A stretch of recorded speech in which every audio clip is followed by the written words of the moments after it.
Everyone. So I am Jack Davidoff. I'm the chair of the REMAC.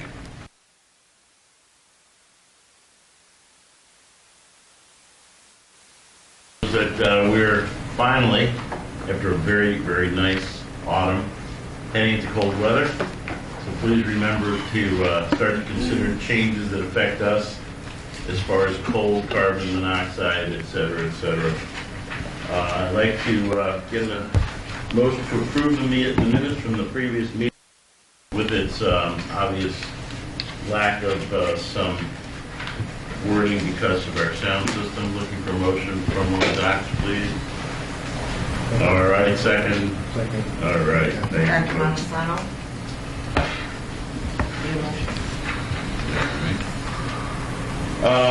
Standing reports, we're going to move right into some material here.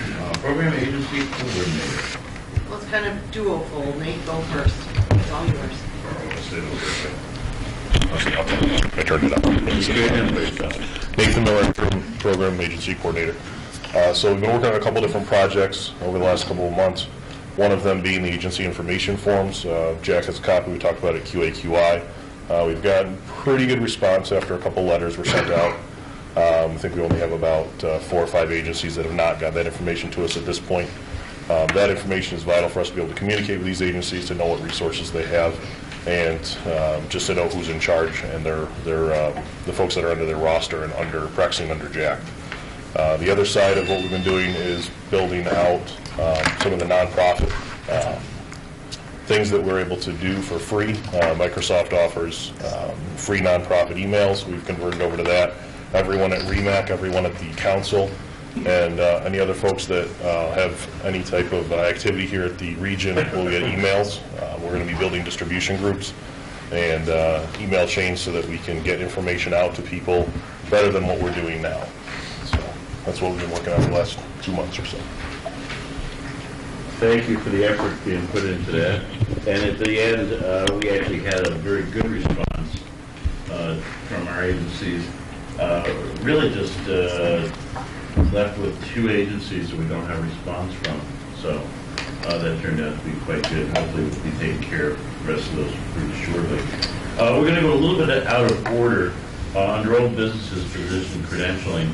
And we've got Mr. Senselbach from Monroe Livingston to talk with us a little bit. And we would have waited till later in the meeting, but his wife is going into labor shortly, and he may have to leave at any time. Yeah, I'm going to make this really quick.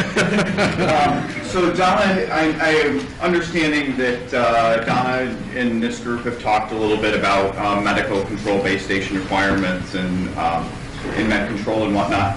I'm the program agency administrator in the Monroe Livingston region, and we've recently been going through and trying to revamp our med control system because we had quite a few physicians that were new or locums or something else, and it really was a lot of challenges for us. So coincidentally, at the same time, our office bought into a learning management system, and we opted to put the course in there. So when you have a new physician in your ED, you can just make this course part of their orientation process, and then you don't have to worry about it anymore. It's self-taught, it's self-paced, and when we designed it, we were thinking very specific to our region.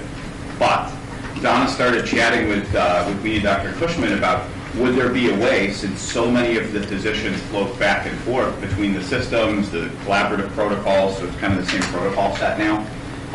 Is there a way for us to incorporate this? I talked to the vendor, and duplicating the project is actually fairly easy. So I'm going to give you kind of a quick overview of the material that's in there, and then you guys can kind of decide, whether it be in subcommittee or whatnot, what needs to be edited and who wants to record a couple of quick voiceovers.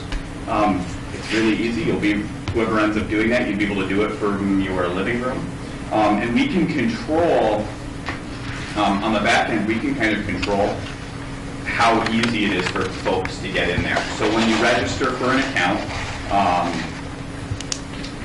there's no charge to the person as they're registering. we have it set up that way. We'll figure out behind the scenes, because essentially the vendors told me for expanding this project that we'll be able to keep that cost very negligible. There won't be a cost that would go to your physicians to take the class. When they register, they'll indicate they're either a resident or attending physician in either the Monroe Livingston or the Finger Lakes region, and it'll drive them directly to their course. So when you log in, my course catalog's got a ton of stuff in it. This is what the administrative screen looks like, because I work on a lot of different projects. Essentially, your folks would simply see this tiny little menu here, and it would populate with a course catalog, and it would already have, when they indicate they're a physician, it would assign the physician course to them directly. They wouldn't have to go and search for anything.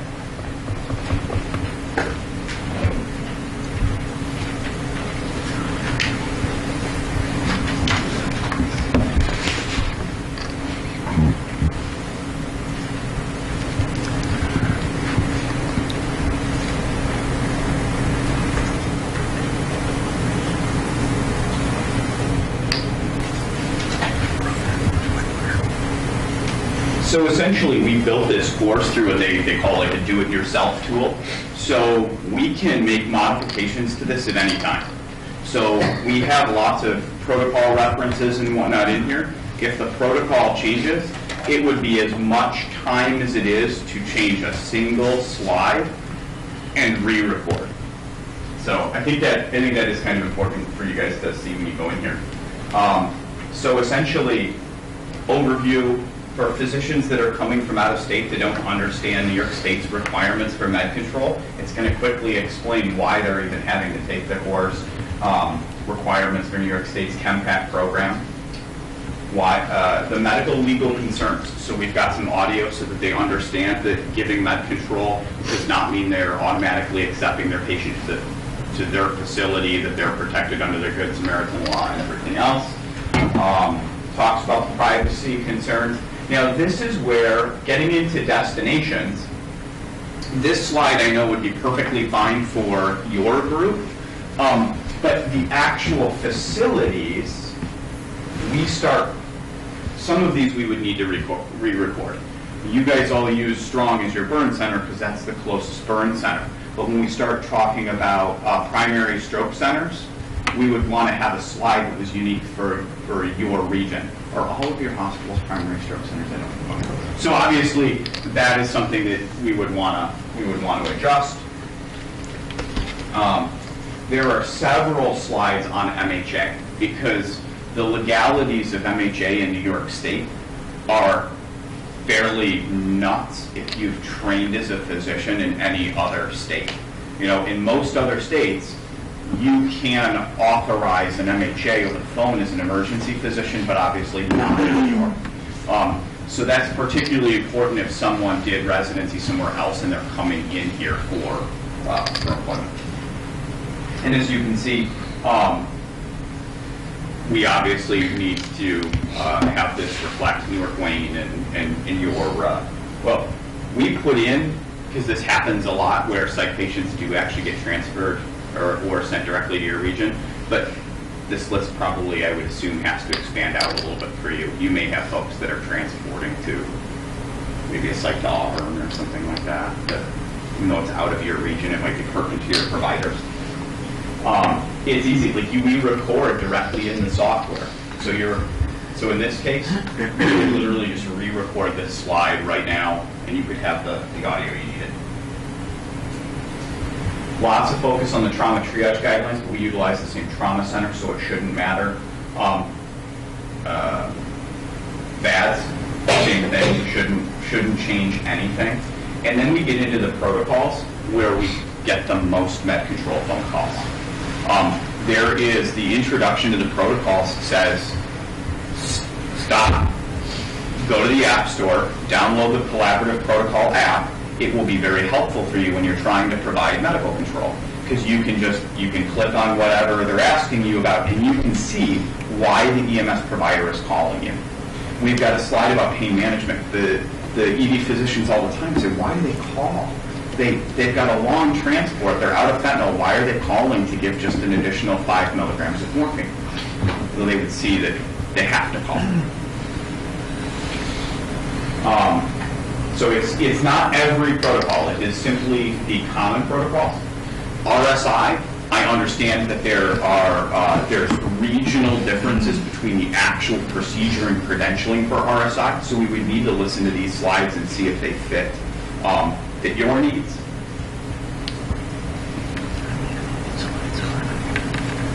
On-scene medical is always an issue.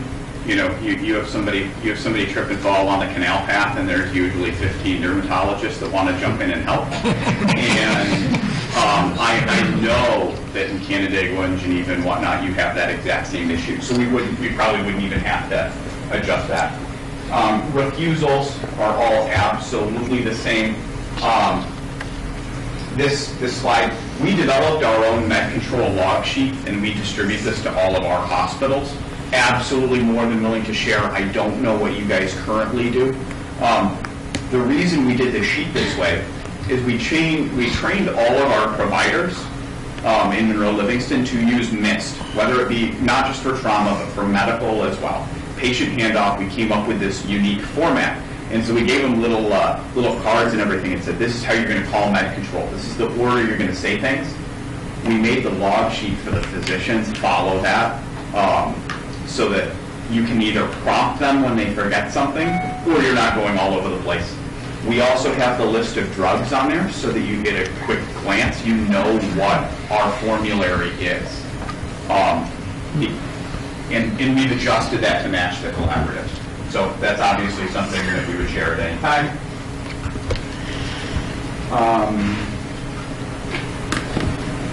ChemPack, forgive my ignorance, are any of the EDs here still equipped with ChemPack, atropine, and Geneva has it? So we would just need to adjust that so that it said that it is specific to either Geneva or whatever that procedure for activating ChemPack is. Because I assume, and if it's not, and if you don't think it's relevant, then it can just be hidden. I can hide stuff in there too. As soon as they're done, it goes to a brief quiz. The quiz is specifically designed just to see if they can navigate the protocols. Historically, we had this self-taught PowerPoint, and we had this test they would have to complete, and they'd have to literally like flip through the protocol book and try and figure out the answers. That is we decided that's actually a waste of the physician's time. There are 20 questions to see, just so they understand how to navigate through that app and find answers for EMS providers. Very, very straightforward. There's probably a question that says, at what level in the hospital can we activate the ChemPack? You know, who makes that decision? But other than that, this is really easy. For Donna, or whoever is administrating, so if it was just Donna for the region, or if it was a representative from each hospital, I can create as many different reporting groups as I need to. So I could add in your hospitals, and then I can give Donna or even someone at the institution access so they can just see that institution to see who has done it, when they've done it. We have a one-time requirement for the actual online course, and then we send, when there's protocol changes, we send out memos to the EDs, and they're distributed that way. Although this is a live thing, we'll change it at any point. A good example, Unity St. Mary's was one of our site facilities. They closed, we took it out, and just re-edited the audio. It was 5 minutes worth of work for a whole Psych ED closure. So it's available. We'll share it. It will require just a little bit of work from your end to make it fit the Finger Lakes region. But there's so many physicians moving back and forth between the two that this really does seem to make sense. So, questions? Stuff you see that you despise, that doesn't make sense? So basically, we would just contact you to get our hospital added and edit it however we see fit. So we would need to have one course for the entire Finger Lakes region. If we made it, theoretically, we could make it institutional, there would then be a cost, because I'd have to duplicate the project multiple times. The vendor's gonna do it once for free, because he sees that several hospitals are gonna see his learning management system. So we were able to kind of convince him. So then we would set up one course for the region. Yep. Docs would have an internet site to go to Yep. take these and sign up. Yep. They'd have to be pre-registered. No, so we have a unique link. So all you would have to have is just the unique link in whatever your hospital orientation, or if there's a place on the Finger Lakes RE/MAX site or whatnot. You have to use our unique link because that bypasses the whole billing side. So it's really easy. They click, it prompts, it would look, you just log out. It's totally easy.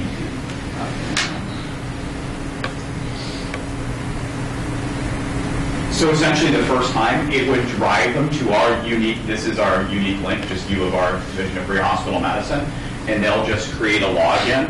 When they create their login, it's then just going to, as physicians, it's just going to ask them, are they an attending or a resident, which hospital they are affiliated with, and as soon as they enter those two things, it's going to launch them right. It'll go right to their course catalog, and the first thing they'll have would be the base station course.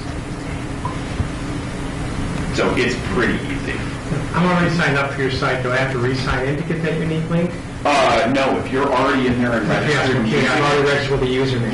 Yep, so you would be able to just. No one asked me to identify myself. Oh, yeah, they did, that's right. Did you sign on as an EMS provider, or is it? Yeah, they did ask me to pretend, yeah. Yep. So I'm all set then. Yep.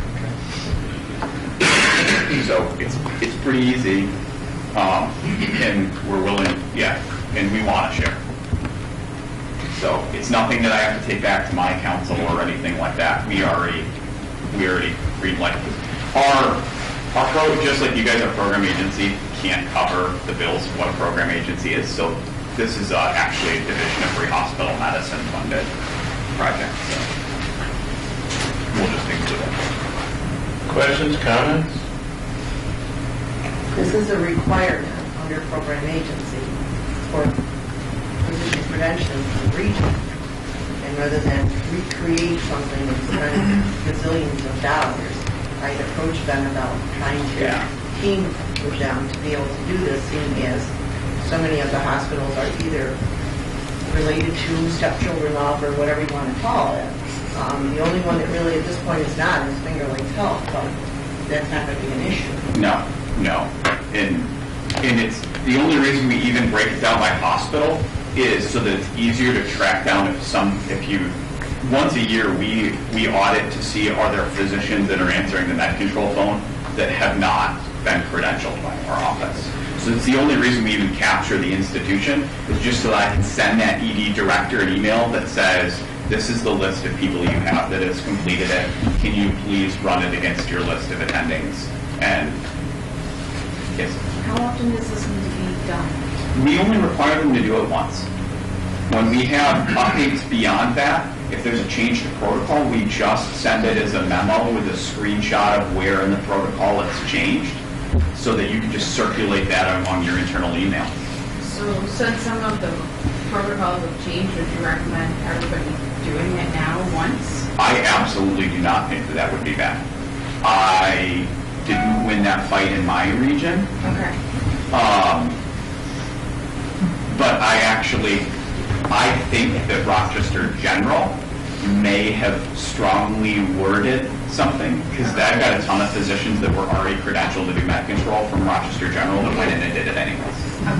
So, but if you don't, I do have memo language that I can, for what we use, that does at least outline how to go and download the protocol app and everything else, so you can at least push that aspect of it, and Donna can replicate all my stuff. Okay. So, anything else? Anyone else? Thank you guys very much. If you think of anything, just let Donna, email Donna, and we'll work through it. Dr. Schmidt has spent a lot of work coming together with the project on the early protocols, which we never really got to. Didn't get traction by the other ERs. They have too many physicians. Now we except did the collaborative protocols.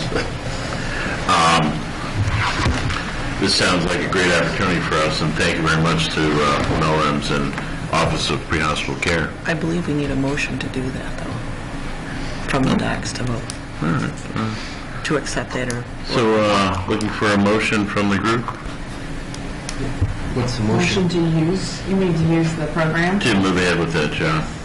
Sure, I make a motion that we move ahead with the program. Any further discussion? Who's going to develop the Finger Lakes component of it? Can you just state your name or the second motions for the record? And Nate volunteered to do so by raising his hand, so. That's right. You may have to do it again. Marita Michelin made the motion that we go forward and use this program. Nate, we need more mics. Ask the mic. And we need, Dr. Shandel, second.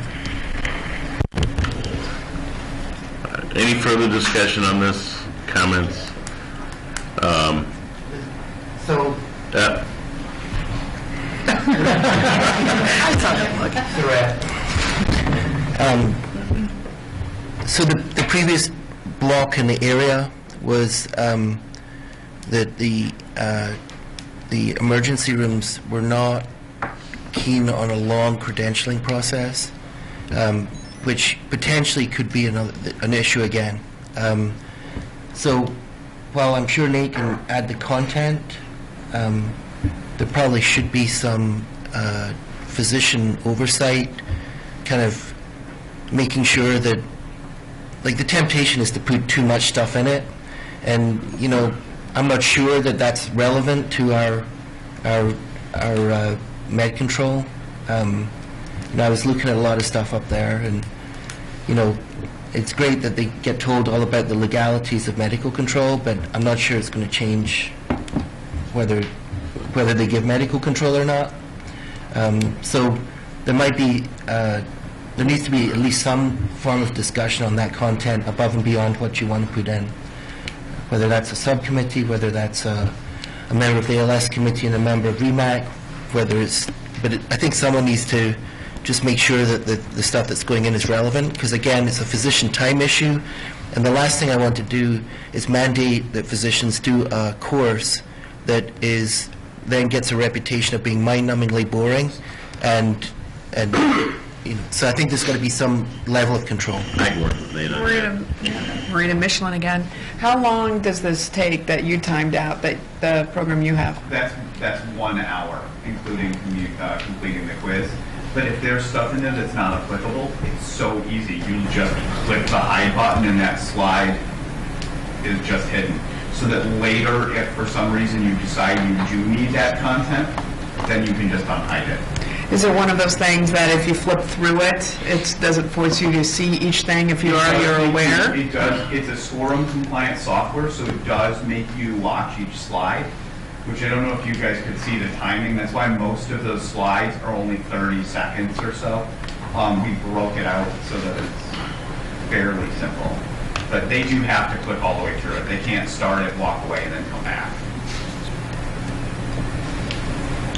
I think an hour is pretty reasonable if we can keep it close to that time. It sounds like we should be able to substitute some of our Yeah, material and for we can yours. give and take. So if there's stuff that's in there that needs to come out, we'll take it out. And if there's stuff you need to add, we can add it. Good. Anyone disagree? Then I think we've passed. When would we be able to actually start working with that software?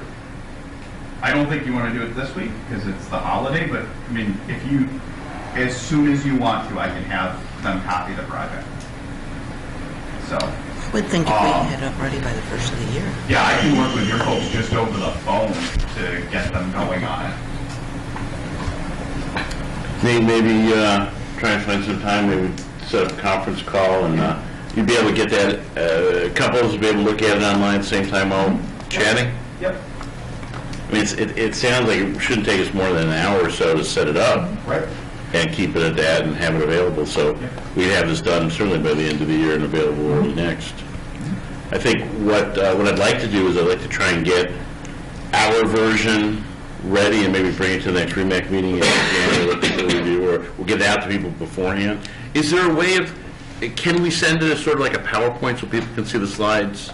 Have you been able to do that? Yeah, you can extract the slides. They wouldn't be, the audio extraction is a little more complicated, so they wouldn't be through your narration, they would just see your content. But they can all just create they can just create logins and then go and view the course. Okay, so we can, when we have that ready for people to view, we can send that to them and they can log in and look at it. Plus, while you guys are looking at it, you can go ahead and finish the exam too and be done with it, so. On the back end, so a physician now gets his credentialing. There was always discussion a while back on whether they would be allocated a medical control identifier or number so that they could be clearly identified in the PCR of the paramedic. So this is Dr. 129 as opposed to all of the unusual spellings that we see in our physicians' That's names. a goal we've had for a very long time. Did you guys go to a system like that? You're still utilizing name? No, I input the, when they complete this course, I manually put I put the name in the EMS charts, so that at least for all of the EMS charts users, it's already in that code table. So a paramedic doesn't know if he's getting med control from a credentialed physician or not? No, there's no way for them to know when they call. And it's absolute, that's why we went to this, because it was absolutely happening. I like the idea of issuing a number because now when they do get med control, if the physician uses that number, they know they're getting someone who's cleared. Well, the benefit of The number is that as the hospitals get more integrated into EMS charts, you can actually kick back a report of all the orders that were given. Again, one of the discussions we just had was on diversion. So a hospital can actually pull up what med control orders were given under our hospital physician's name if they have a clear identifier. But if you're relying on the spelling as a text field versus a number, like a lot of us, well, Mercy Flight, you were MD1 for a long time, but they had specific identifiers. So I think probably down the line, in order for us to maintain some form of quality control on the med control orders, we probably should be trying to get clear identifiers for the individual physicians. I don't think that's difficult to do. And certainly in EMS charts, we could add that to EMS charts very easily so that not only would there be the numbers available, but maybe a pull-down menu for the numbers and /names. In EMS charts, that's easy to do. There's probably a way of doing it in some of the others. I wouldn't know how to do it, but I think the majority of our services are using and or going to EMS charts, and that would give us some good data. So as we get, Ben, we'll get a report at the region 2 of the physicians that have cleared? Yeah, you can run the report. You can run it anytime. It has its own analytics software. It's pretty good. So that would allow us to send a letter out to the physician and maybe the medical directors of their EDs. Dr. So-and-so has completed the course, has been assigned such and such a regional med control identifier. That's something we've sought for as far back as I can remember. Jason Haig, is there a way, Ben, for the software to create an identifier for the learner, I guess you could call it, if upon completion? Okay. No, I don't think so. Okay, so I can do any, when you complete the quiz, it does a custom, I can do a certificate, and I can actually have it be a Finger Lakes Region certificate instead of one from my office. You could put text on there that says, you now need to contact so-and-so to get your number. It's like a reminder, I suppose, but. Okay. Or we can just leave a line and fill it in by hand with the number. Yep. Not that difficult to do. I mean, we're looking at what, under 100 physicians, clearly. Does this body want to be responsible for that? I think it's going to have to be. Yeah. But again, we're dealing with maybe 65 docs. I'm trying to think if there's even that many. Well, then the natural progression is at some point you would only accept med control orders from credentialed physicians. That's the step that the state's wanting, the next step that the state wants to take is that a trained paramedic, trained in the protocols, is getting med control from a trained physician in the protocols to make consistency.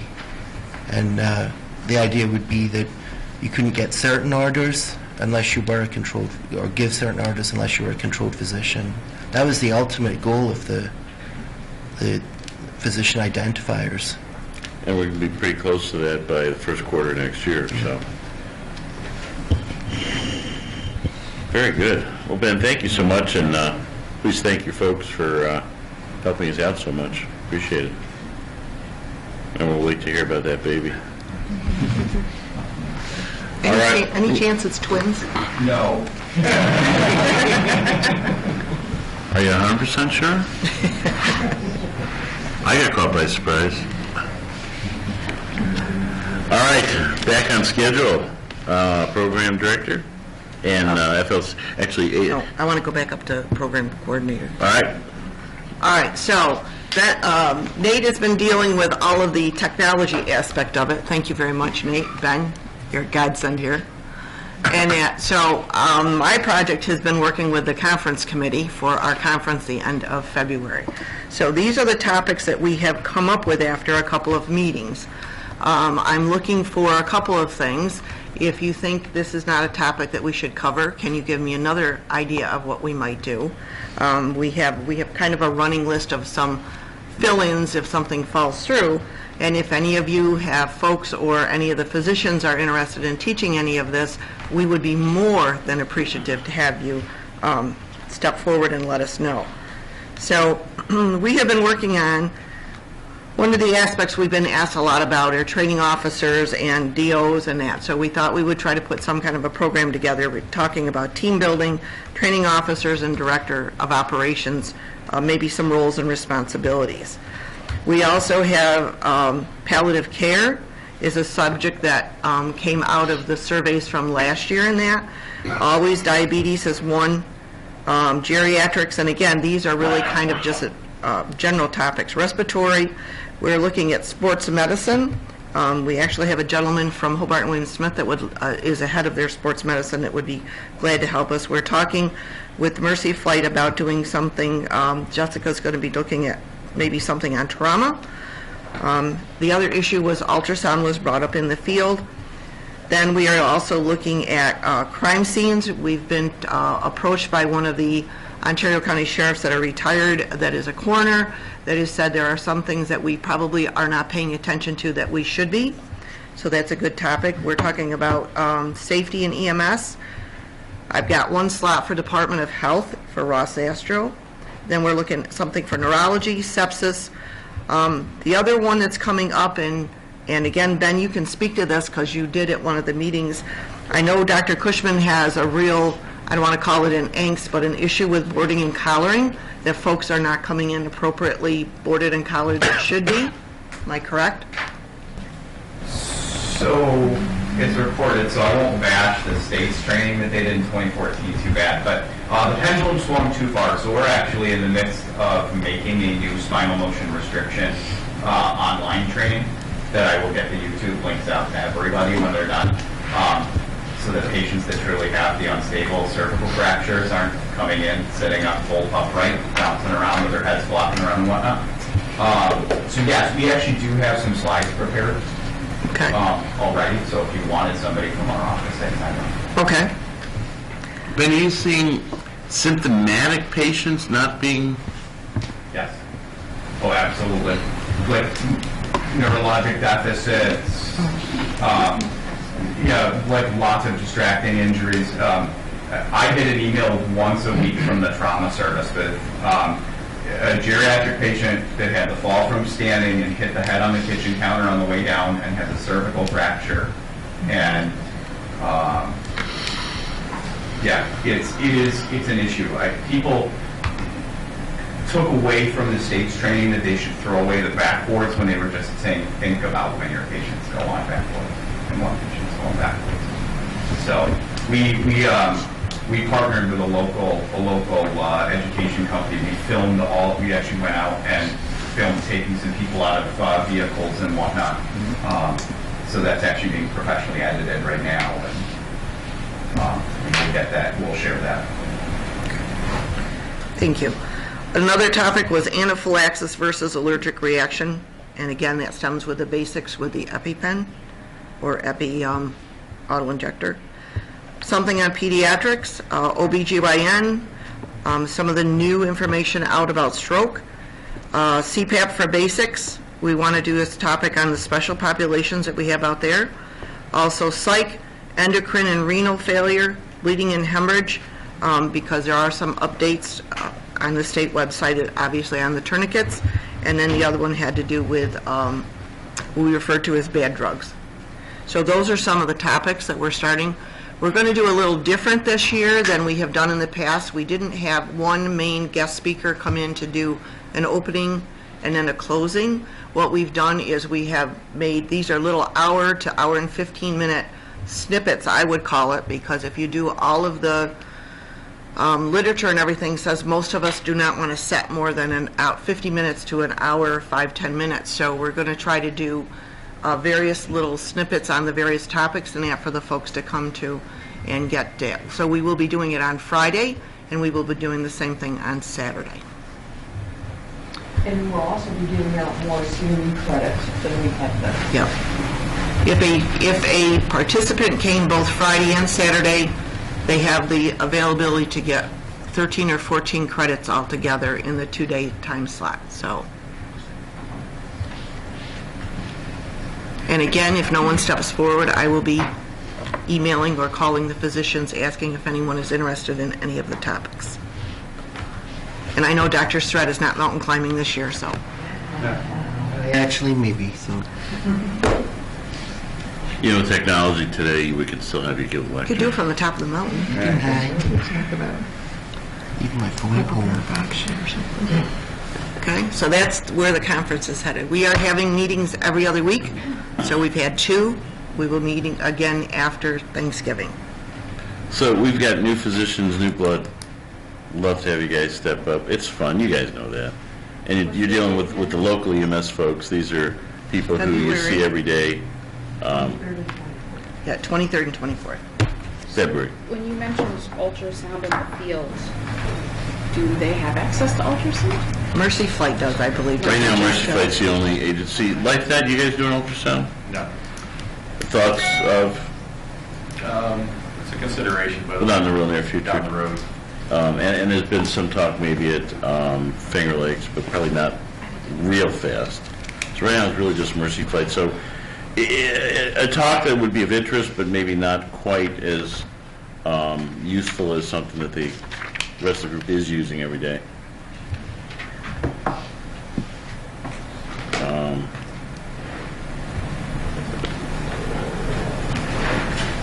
So, I already got a participant. all right.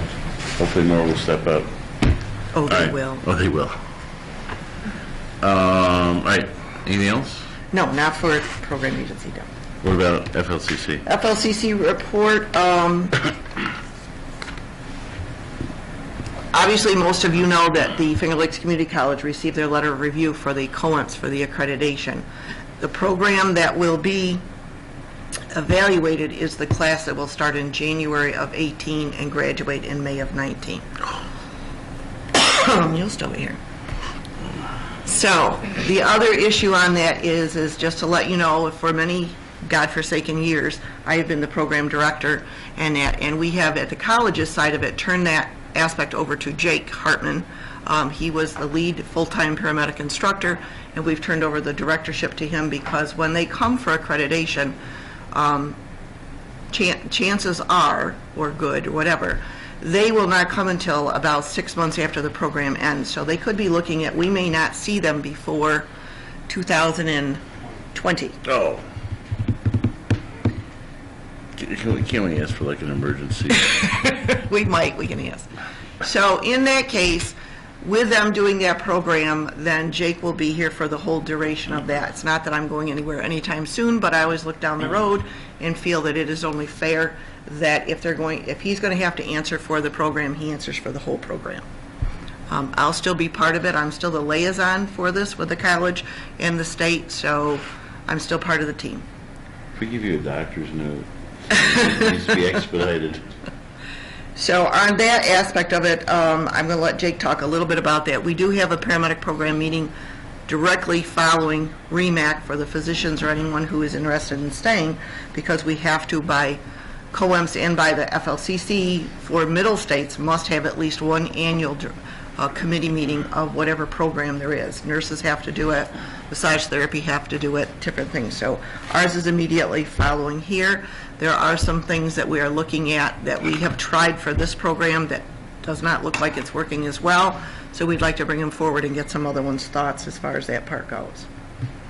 As far as the other part for classes, we are looking at the spring classes for EMT, CFR, and trying to move forward with those. So they will be posted probably by the 1st of December, because we will approve all of them after the full council meeting on the 27th. Jake, do you have anything for the paramedic? New applications for the paramedic class are being accepted now. Oh, thank you. So they're being accepted now through December 1st, but we always have some people that are late getting those in. We'll still accept those. So agency people, if you have people that are interested that have not filled out, I've only got 10 so far. So if you have people that are interested, make sure they're getting their stuff in.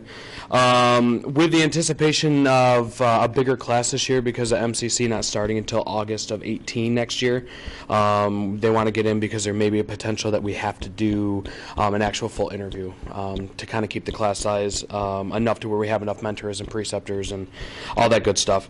So with that bigger class, we're also going to be looking for new mentors and preceptors, so I will be sending out a letter shortly to the agencies asking for people who are interested. So if you would send that out to your providers to see if we can get a bunch of mentors and preceptors that are interested to start some preceptor and mentor training. So we have to do that as part of the COEMS accreditation process as well. So otherwise, that's it for me.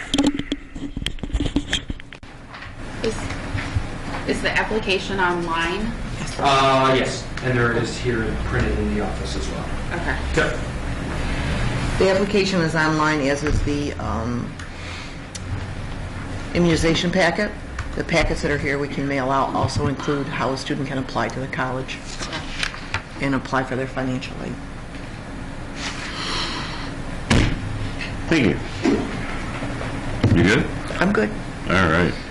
I had the opportunity to work with some wonderful folks as we gave the RSI update and exam session. We had a great day, and thank you for everyone that helped out that day.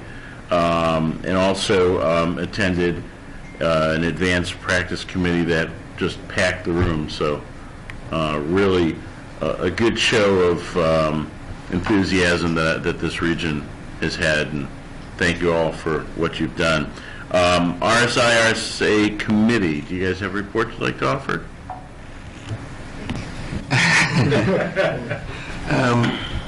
So Jack mentioned it, we had a successful RSA teaching session, credentialing session, so education component and then testing, held down at Mercy Flight Space. I don't know the exact number of people went through, but 18 people went through. Good. Doctors Glick, myself, and Davidoff were there for the duration, which seemed to be from very early till very late. We had a guest appearance by Dr. Brecker from RGH, who was Victor Farmington's Med Director. He somehow managed to get in and get out within 2 hours, so but good on him. I know that Mike Carlotto spent the day down there. Jason Hagg relocated his ambulance and spent most of the day down there. I think you were all day there, weren't you? Pretty much. The eyes of your EMT were big, seeing what we were doing. Jim Lee was there as well all day. So we got a bunch of people through. There's no need for a further credentialing day because the people that could credential did credential. So we've added to the numbers. So I think that's good. I know that we're maybe not quite as good, but I think that we should. We discussed, at minimum, I think that the physicians that were involved and the paramedics that were involved that made it a success, and Mercy Flight as well, who donated some of their equipment and some of their providers as well, should at minimum be given a letter from the council thanking them for their additional commitment to EMS education. I think it's beneficial to the physicians to get letters like that because they can show them to their boss, and so I think that at the minimum should do. I know that there was funding or potential funding to gift those people that really, I think, should be given just a small token of recognition. And I know that we talked to the chair of the council, although the chairs just changed, I believe, didn't they? Yes, they did. Yeah. So we talked to Matt, and he said that he would take on that role, but it may have fallen behind. No, that's in the process. It's in the process? Yeah. Okay. There's a second issue for the RSI committee that we didn't get an opportunity to meet, but certainly since most of the members are here today, we can bring it up. Back in early part of this year, we were recruiting RSI agencies, and at that time, Gorham, Richmond, Yates County, North Seneca, and Newark Arcadia all requested the ability to do RSI and become RSI agencies. And at that time, the REMAC discussed, and they said yes to Yates County, Newark Arcadia, and North Seneca, but based on some really volume, more than, it was really agency criteria, did not feel that Gorham or Richmond Fire would be able to achieve all the standards required from the RSI program. Since that time, I know that Jamie Callard has come on board as the DO at Richmond Fire, and I know that he wanted that decision reconsidered. So he's here, so rather than me summarize it, you might want to just give the kind of highlights, and then we can figure out. Richmond is a very rural area. Richmond's a very rural area, and our transport time to the closest hospital can be 30-plus minutes. To go to a trauma center is even greater than an hour sometimes, and Mercy Flight and LifeNet aren't always available. The RSI agencies around us don't always have RSI techs available, so we're looking for consideration or goals for our agency to meet this year to be able to become RSI in the future so that we can provide the better care. I know our agency's call volume is about 500 a year, but all of our providers also work at high volume agencies where the providers are still getting the patient contacts and the skills needed in order to stay proficient in what they're doing. So when the agency criteria were developed, it was recognized that RSI paramedics would be a commodity within the system, and so we wanted them to be as available as possible. One of the criteria was that paramedics had to do at least 20 hours of EMS a week so that they were physically working in a situation they could provide RSI. The agency criteria were a little bit less, and there was no specific volume criteria for an agency to do it. However, they had to have a robust QA system, multiple providers involved in that QA process, and the general feeling was their call volume needed to be over 1,000 calls a year, because quite simply put, the incidence of the absolute requirement of RSI was not felt to be needed in agencies with call volumes less than 1,000 calls. So, as a courtesy to Richmond Fire, I think it's reasonable to bring up the discussion again about if we still continue to agree with both the RSI and the REMAC decision that Richmond would not be an RSI agency, or if we want to reconsider it, or if there's another alternative that we want to look at. I have left this in the past to the RSI committee. So I think, you guys have not had a chance to We haven't had a discuss chance it. to, Jamie, do you want to put together, I mean, I think, I watched some of the emails, and I mean, if you guys could put together a little packet and maybe discuss with the RSI committee, bring it back. I'd love to, if the RSI committee is going to meet. Do we have a set meeting? And discuss it with the committee, that'd be great. we don't have a scheduled RSI meeting, but we can certainly make one. And the other thing is we do have, any idea how many people did not get a chance to test that day? I think there were 8. So about 8 people that could not test that day that want to. They're not going to have the opportunity to attend the CME, but some of them would like the opportunity to test, and that's something the RSI committee is going to have to discuss as well. Yeah, we can certainly discuss that. My suspicion is that the standards that we've maintained are going to be continue to be applied, and I'm not sure that that's going to be a starter. If you haven't received the education, you can't do the test, would be my feeling. I can say when Richmond first went in, we were 5 days a week, 6 A to 6 P paid staff. We are now 7 days a week, 24/7 paramedic level response. I would prefer to keep this as we have in the past, that this is something that the RSI committee talks about and then brings back as a subcommittee of the REMAC. But I'd be glad to go. The RSI committee is going to discuss. I just want to be able to be present. So I think you need to be present to present this to them. And then the final component is we just need to formally from the region notify the individual directors of operation on the members that sat and passed and got credentialed for RSI. And it's just unclear to me who was doing that. Is it, because you took the name, I would have done it, but you took the name list away, and I wasn't sure. It should probably come from the REMAC and the council. Mike Carlotta. There's only a couple people whose agency chief were not at the training, and I believe we were waiting until this meeting to get the approval to send the letters out. I believe there's only like 3 providers whose chief wasn't there.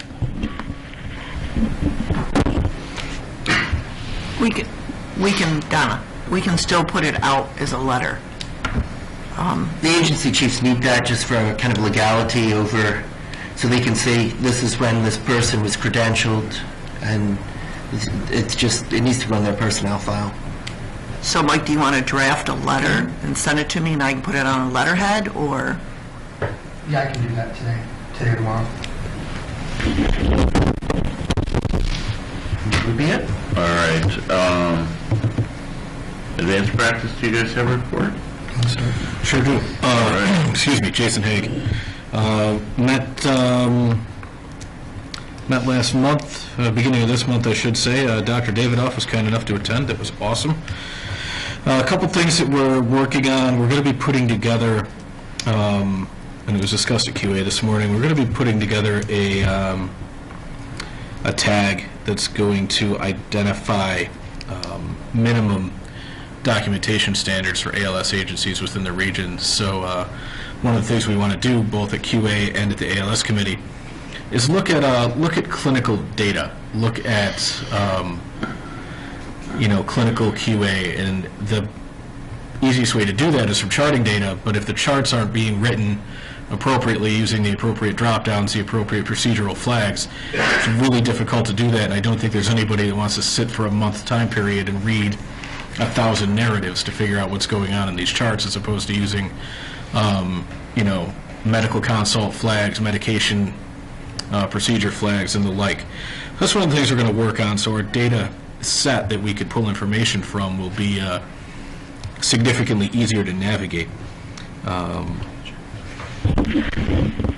Mike Carlotta, I just want to clarify that we're not trying to create one standard so every agency doesn't follow it, you're going to get in trouble. But specifically things like providers aren't documenting every IV attempt. They're using the, initiate IV, but they're doing 4 attempts instead of documenting every one. That's some of the things we're doing. We're not trying to say, your agency X, you're going to document this call this way.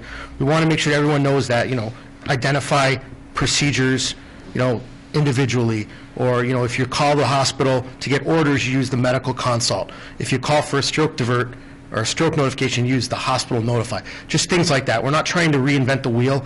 We just want to clarify everything so that everyone, we can get the data easier and everyone is on the same page. So you go from agency X to agency Y, so we're going to talk about it later, that, hey, we want to do, we document this way. If you do a 12 lead, you document this, this, and this. And if you do 3 IV attempts, you document 3 IV attempts, not just one, and put down 3. All right. Hold on, everyone.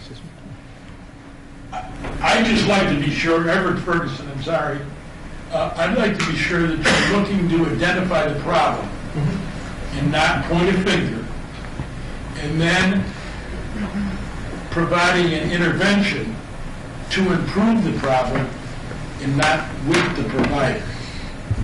Jason, quality management is to improve the system. It shouldn't be quality assurance where you just identify Jason Hayden made a mistake. I don't think that's never been the spirit of anything we've been looking to do. Not in this group. It's simply this particular task is simply to have charts documented with data that we can utilize to do a search. Are we doing stroke notifications appropriately? Are we notifying hospitals that we're coming in with critical patients appropriately? People may very well be putting that in their narratives, but nobody has the time to sit and read every narrative that goes on in the region.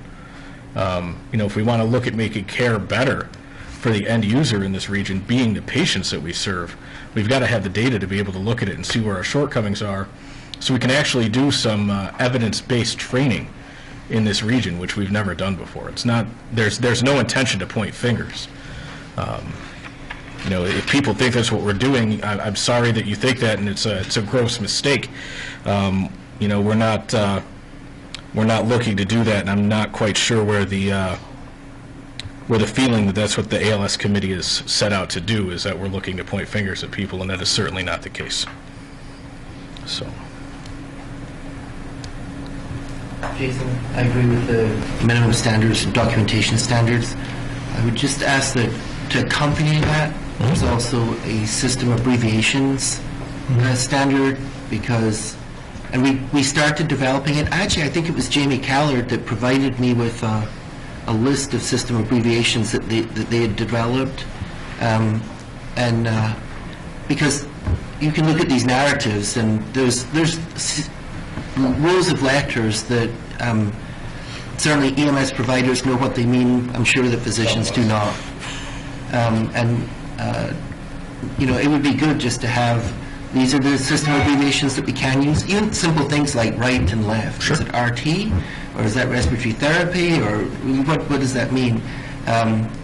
Is it R with a circle around it? Who knows? But I think that if you're going to have a minimum documentation standard, you should have an abbreviations, acceptable abbreviations, or not acceptable abbreviations. I'd agree with that, absolutely. So morphine is MSO4, which is also confused as magnesium sulfate, which is MgSO4. Can be, there's safety issues there as well. So.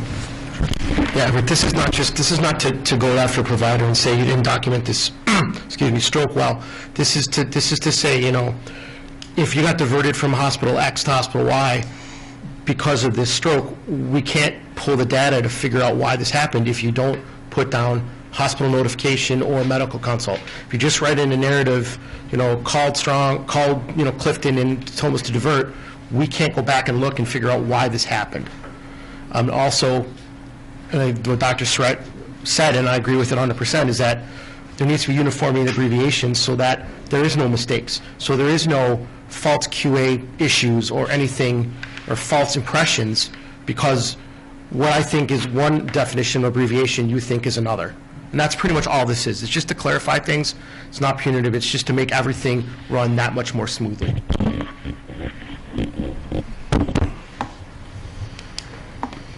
Okay, next up on our list from the ALS committee is there's a hunger region-wide from providers to get feedback on our patients, on how they're doing. We bring in Joe Smith to the hospital, and we do a couple more calls, and Joe Smith was a really cool case, so we we call the hospital and we get a hold of a different provider, maybe it's shift change, or it's a larger hospital and we get a hold of somebody and the answer is, well, we can't give that patient information to you because of HIPAA or other XYZ reason that we're not getting this follow-up on our patients. And, I had a case yesterday that I was 90% sure was a case of urosepsis, and I was lucky enough to have the ability to text the attending MD and say, hey, was it what I thought it was? And that's kind of nice to have your field impression validated. And so I guess we're just looking for ways to have that process be a little bit more fluid. If we call for follow-up or stop back in and say, hey, how's the lady in room 11 doing? What was her diagnosis? I think that would just help close the loop for us a little bit, because so often we pick these people up and we treat them and, get our field impression or our differential diagnosis, and we drop them off, and that's the end of the story. Having a little bit of follow-up, I think, would be absolutely phenomenal. And there's hunger for that region-wide. Currently, the only way we can really follow up is if we take someone to the trauma bad strong, that's a trauma patient, and we get the feedback from, from Frank Manzo. If we bring in a medical patient or a sub-patient to any other hospital, we really don't have that ability to get that feedback on what's wrong with the patient, or a diagnosis is correct, and if this is a viable outcome or not. So one of the things that we're working on at Newark is we have the ability to download reports, and it will tell you the admitting diagnosis, and it'll tell you the demographics. It obviously won't have their name.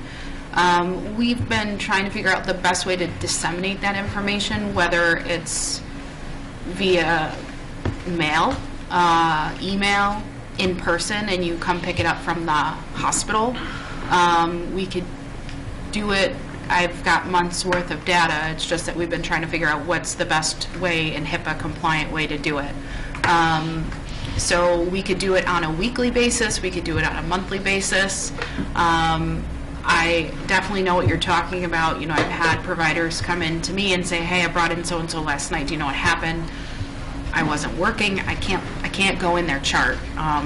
We get in trouble for that. Right. So there is, I know you guys want that immediate feedback. I don't know what the best way, how the best way to do that is, except directly, whoever you approach can directly email that provider and say, can you, next time you see so-and-so, or can you give them a text, or, again, there are HIPAA compliant issues that we have to be careful about. So I think what would be nice, Maria Michelin, what would be nice is we really would like your QA person from each agency. I think that's the best, and we can set up a direct line and get these reports out to you specifically, at least from our hospital. I can't speak to anyone else, but I know that's something that we've been working on very hard over the last few months. Nicole has, Dr. Supple, for this. So we definitely have something in the pipeline, but awesome. I think our QA person with your QA person, and we'll come up with the best scenario. Okay. Hopefully the other hospitals will go on board with something similar then. Yeah.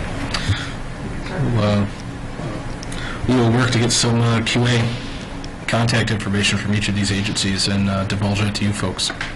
So, thank you. Every agency is actually, we have every agency that any patient you've brought in, it's an Excel spreadsheet, so it's pretty easy to go through. We've just been trying to figure out the best, most confidential way to disseminate that information. So if all the agencies can send an email to either Dr. Michelin or myself with your QA person, then we can arrange how to get that done as quickly as possible. And we can do it on a weekly basis. It's really easy to do. Okay. Program agency can help coordinate that with all of the data that's pulled back from agency we have all the period. Okay. Perfect. Is this something we can send out to other hospitals? What we talked about today, especially like the Thompson Hospital, and I don't know how receptive like the city hospitals would be, but I think mainly for this region, the major hospitals hopefully would like to be on board with this, just to ease minds and just to not only foster some relationship with the providers. Hey, I brought this in. What do you think? A report, RGH is doing this for all their local agencies. Because you're bringing, people from further counties, we can put you in touch with the right people to add you on. Awesome.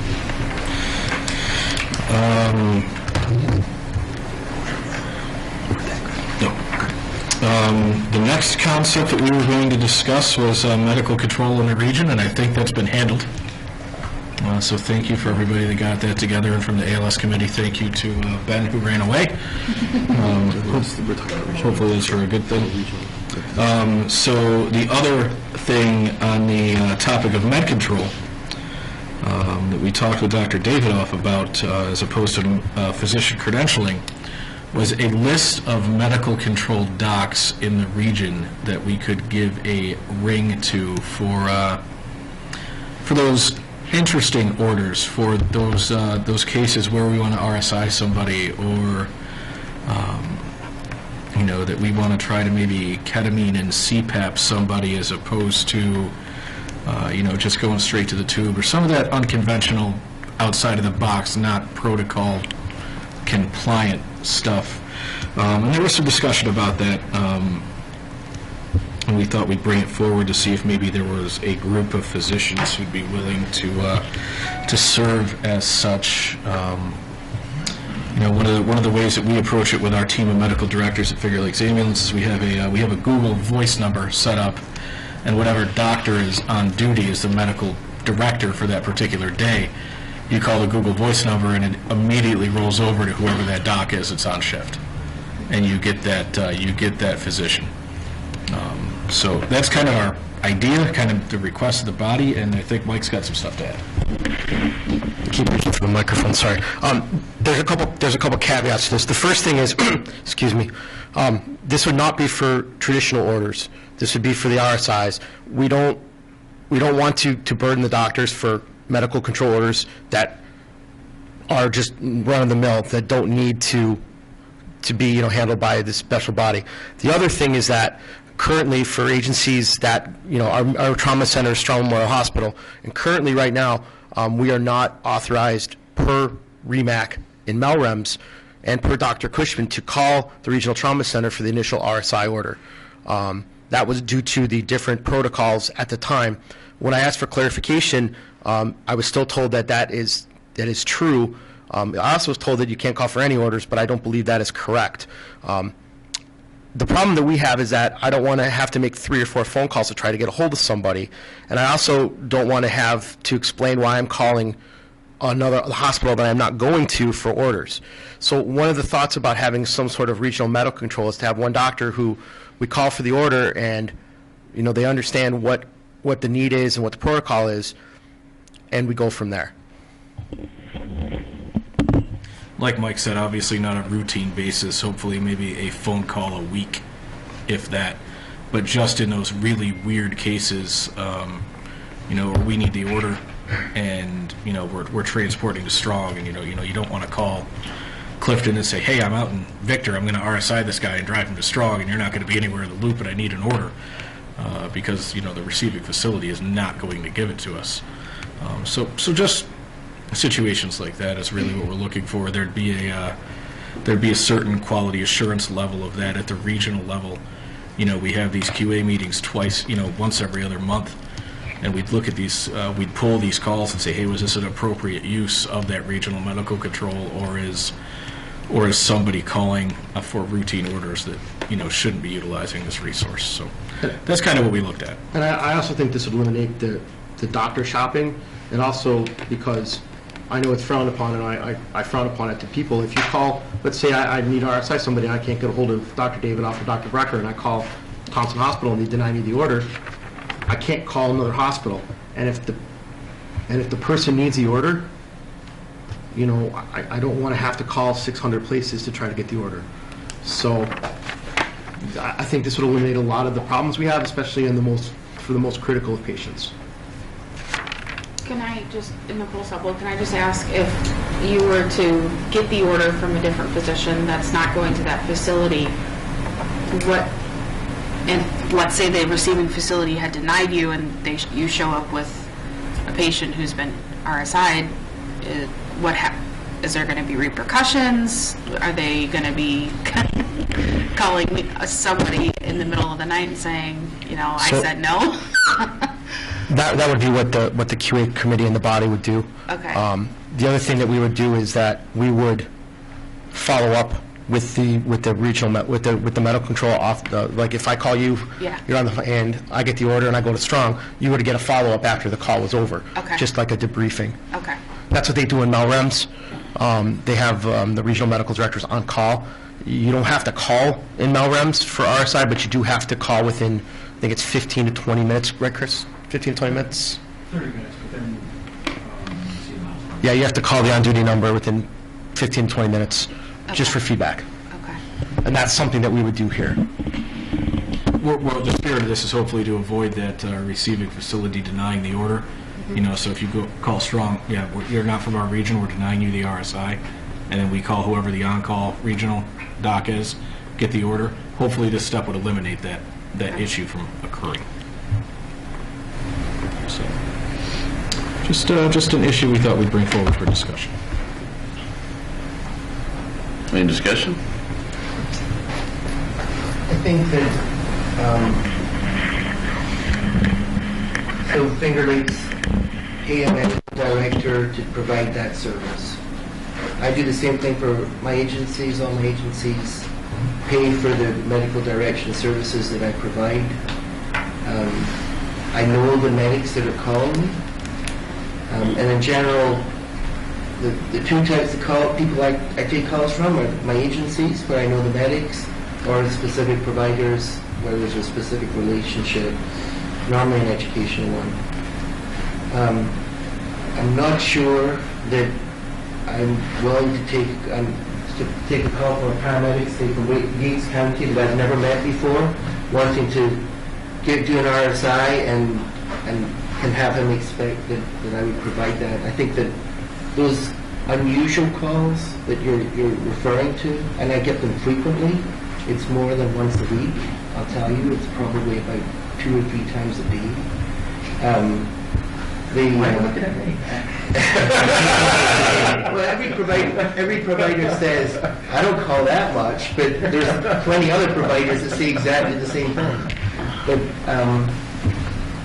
I think that there's two problems with it. The first is that once you put it onto the region, then the specific med control requirements start to kick in, and there's recording requirements.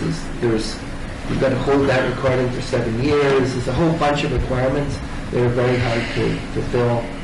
So personally, I feel that those unusual orders falls back on the agency medical director role first, and I'm guessing that that's what you're using.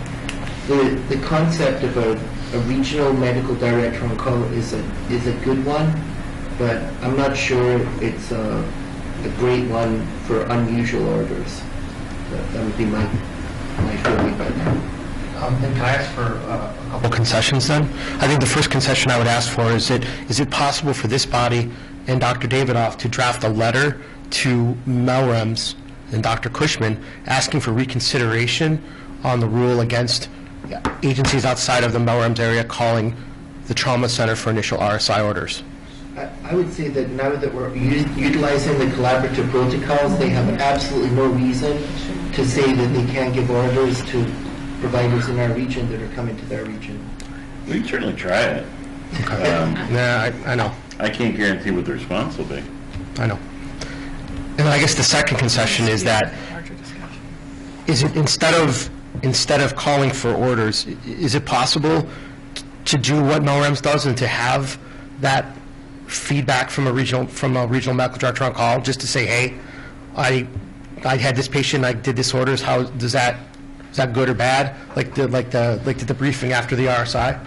Well, that's like that into protocol, and we were going to have that, but it was falling to the agency, the requirement was the agency medical director reviews the call within 20, and we picked 24 hours because we didn't want to get called up at 3 o'clock in the morning, but we did want to get notified and have some structured debriefing. We didn't mandate the structured debriefing, although I don't know about you, I know that when I get my RSI calls, I always touch base with the medic, find out what the indications were, and find out if there was any issues or problems.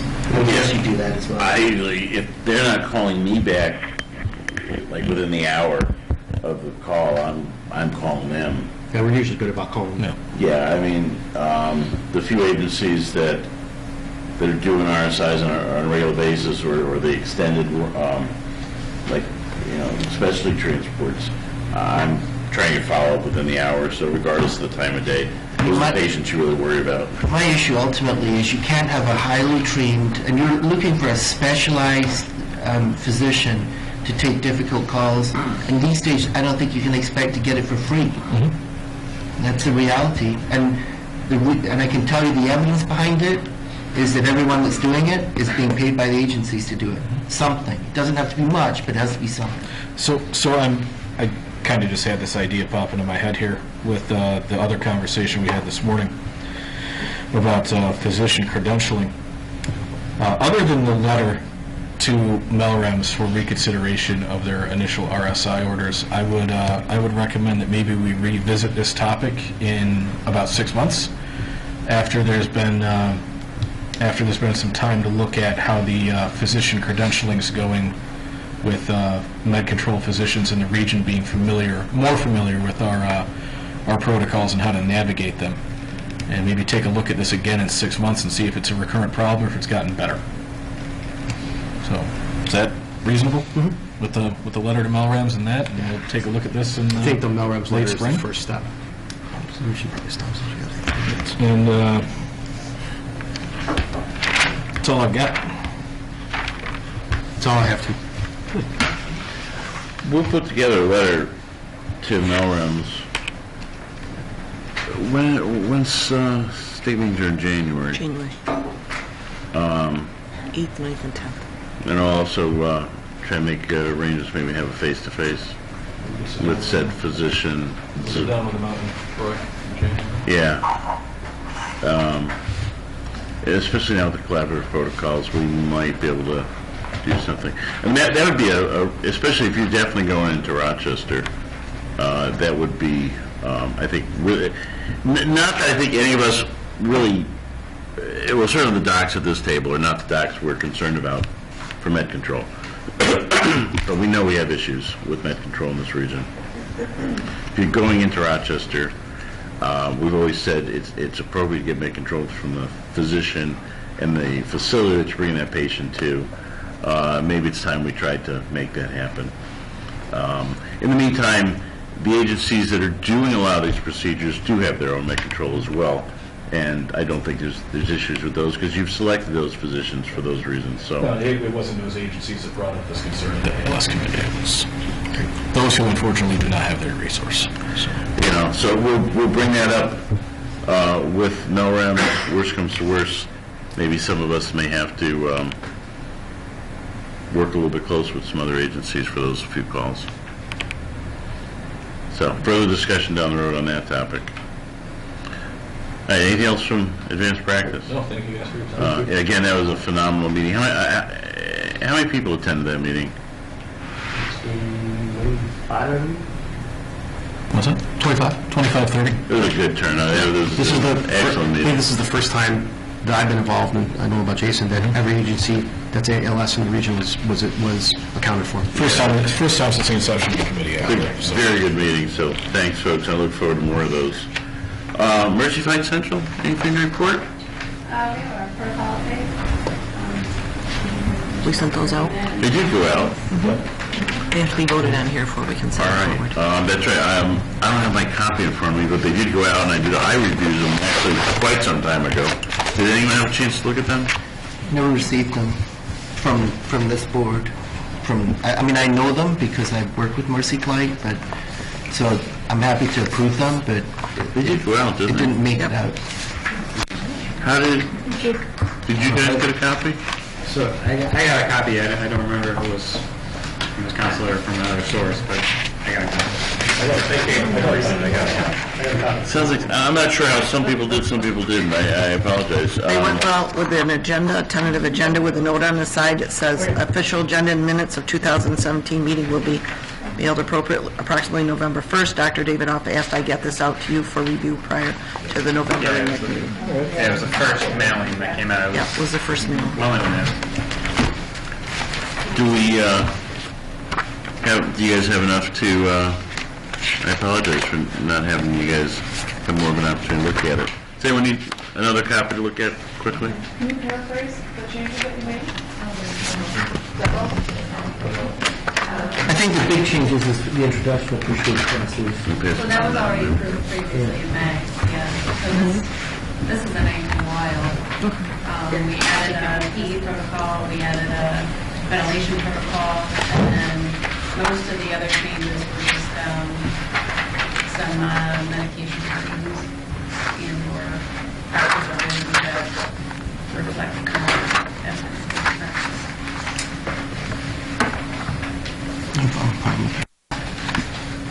Give me just a bit more. Sorry about the confusion on those. They actually were mailed October 10th. Physically mailed? Yes. No, I definitely didn't get that. Dr. Surratt, if they would have gone to Newark, so if you're not there, I need a forwarding address for that then. I sent that over yesterday. You put out in the last REMAC meeting, you asked for new addresses for everyone. We gave it. It was on the sheet, it's on the sign-in sheet. You wanted email addresses and hard addresses. So, that's fine. We need to go through and check some of our mailing addresses. Well, of course, once we have email addresses, this will be a non-issue. Be a little more efficient with email.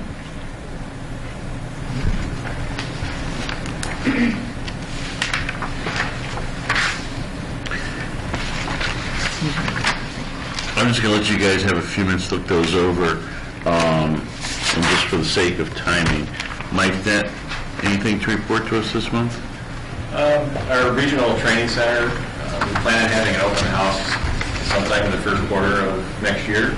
We initially planned on November, but due to some IT logistics and getting the infrastructure done for all the video recording requirements for CAMs, we decided to push that forward so everyone can see that. So look forward for a date sometime in the first quarter. It's in Syracuse, so it's not the closest resource, but I think it's something that everybody would be interested in looking at for regional training and assets in the region. Excellent. Look forward to it. Anything else?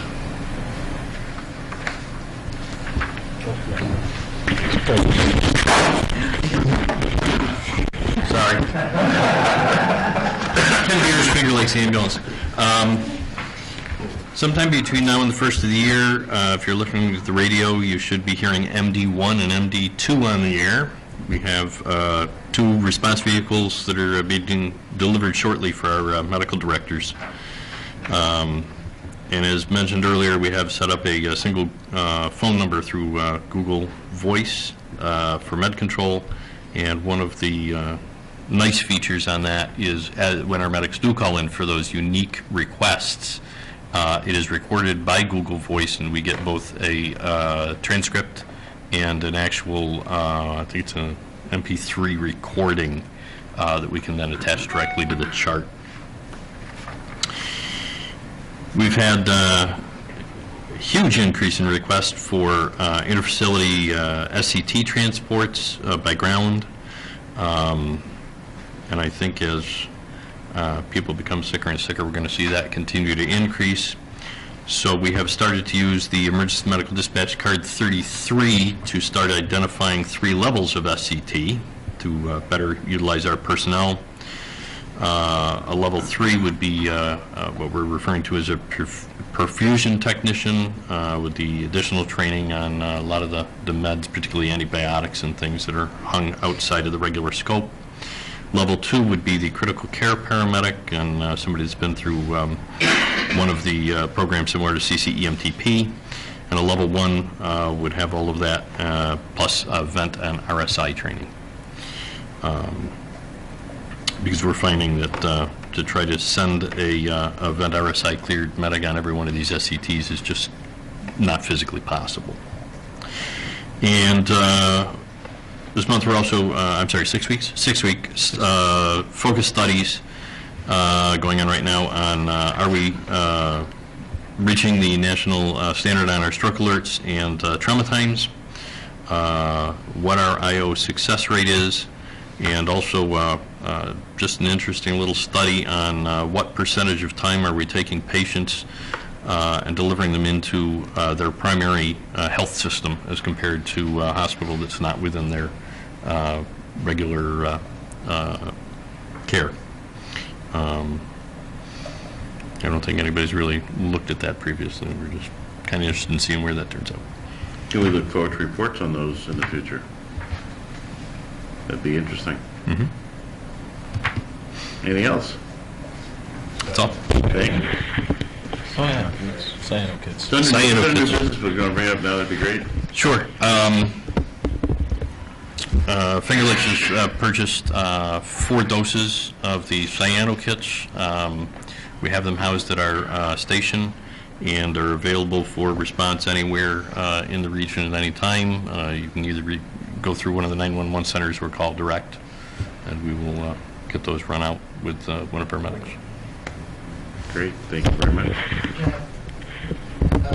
Obviously, I don't want REMAC to become an advertising for individual companies, but I just have to clarify because I have other agencies that also have cyano kits that that are available in the community. Some of them actually have them deployed in the community. So we have brought those up in the past too.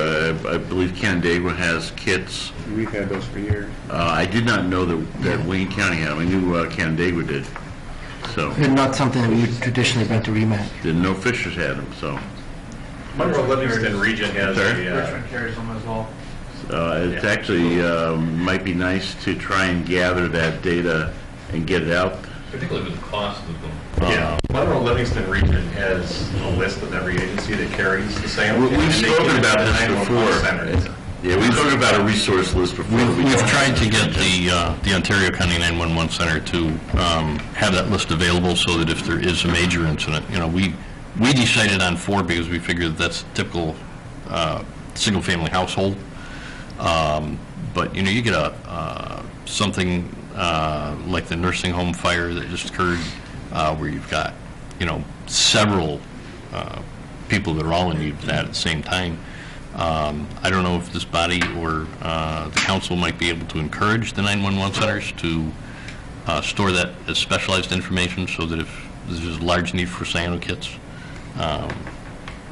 they'd be quickly identifiable. Well, I really wonder if the need came up and we approached 911 and at 2 or 3 in the morning to have cyano kits delivered, what the response would be. I'm too tired to shudder to think what it might be, but it will probably not be very appropriate. We got a system in Greene County, so, I think that it's good that we know the capabilities, but it's just not something that typically has been announced at REMAC. And obviously, Fishers hasn't come, and Richmond, and Greene County, so. Nate, can we add that to next year's agency information list? Sure. Various things such as bariatric care, cyano kits, so we maybe could put together sort of a resource list that we could get out to the various 911 agencies and ask them to use. And in fairness, that each 911 agency has to have a medical director who would be able to push that. So they can't sign off on EMD without a medical director. Yeah, but they're not all using EMD. And Monroe County is most likely going to be moving from EMD over to the APCO standard. Yep. I would guess sometime next year or 2019 probably at the latest.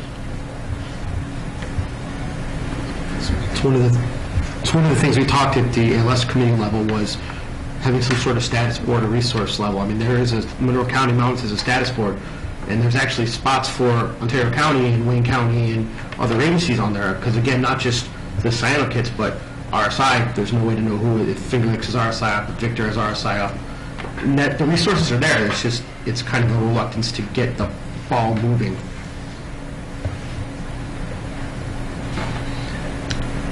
Future discussion on that, and at least we could start the ball rolling. AMR, anything, you're not on the list, but anything you'd like to add? Nothing earth-shattering today. Thank you. All right, back to Mercy Flight. You guys had a chance to review. Any questions, concerns, comments? Looking for a motion and to accept. Second. I'll second. That was Dr. Shan making the motion and Dr. Supple seconding. Again, any discussion or concerns? You okay there, Mike? Get too much caffeine? Everyone in agreement? All right, Mercy Flight approved. Nothing else on my list for the agenda today. Anyone else have anything else they'd like to bring forward? Dr. Surratt. With new business, so the collaborative protocols list RSI as an offline medical procedure. We discussed this briefly, but just wanted to get it into the record. Finger Lakes opted for a single provider RSI, so that would allow a single paramedic that's RSI trained to be on scene to physically do one. A lot of the other systems in the state have opted for a double paramedic system where there has to be a second set of ALS provider, a second ALS provider before they do the RSI, they initiate the RSI. It just wasn't reasonable in our system. This always worked well when RSI was an absolute online procedure, but now we have a situation with the collaboratives that RSI is a paramedic discretion procedure and below the med control line. So it brings up the possibility that we'd have single providers going out to the scene, RSIing someone without any consultation with a physician, and then transporting them back, which I think probably places our RSI providers at an unreasonable liability, because simply all it would take is one person to say, hey, he intubated him because he didn't like him, not because it was indicated. So I think the only way we can really address it with the collaboratives working along with it is to make it a system recommendation or a strongly worded advisory from the region that if you're doing an RSI within the Finger Lakes EMS region, it still requires online medical control. And while we can't change the protocol, we can make local advisories and I think that would provide an element of protection for our RSI medics. Because I think that the medical control conversation about RSI is a valuable part of determining the course moving forward. I thought either in this body or in our committee, we had made the recommendation that it be up to the agency medical director to decide whether it's a single or double provider in standing order. We did make a discussion. There is no, right now, the collaborative protocols say it's a single provider thing. So we discussed this from the beginning that in this region, we strongly recommend it be with online med control. Yeah, it's bizarre that you don't have to call medical control to give a paralytic, but you mandatory have to call to give a non-steroidal anti-inflammatory drug. You wouldn't bring that up. So, but I think that we just have to do it at multiple levels. I think that it should be a REMAC advisory that we consider RSI a mandatory online procedure. And that's the way we've been teaching it. That's the way we taught it. And that's the way it was for years. We can get it out as a REMAC advisory just to remind people. But all of our RSI techs were taught that. And then, yes, I suppose there could be a little confusion if they look at the collaborative protocols like they should. But it has been taught all along that that is strictly online. And we can get an advisory out to remind people of that. Can it be a policy statement, Mr. Advisory? We can't, it's got to be an advisory. because we really can't change the collaborative protocols without the approval of everyone involved in collaborative protocols, like I'm trying to right now with Toradol. But what's very interesting is if you look at central New York and the eastern portion of New York, they actually practice quite different from us.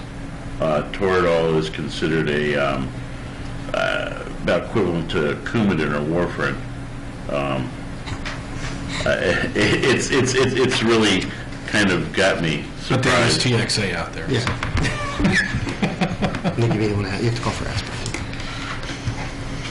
Boy, I think it's time to call this meeting to an end before we get ourselves into more trouble.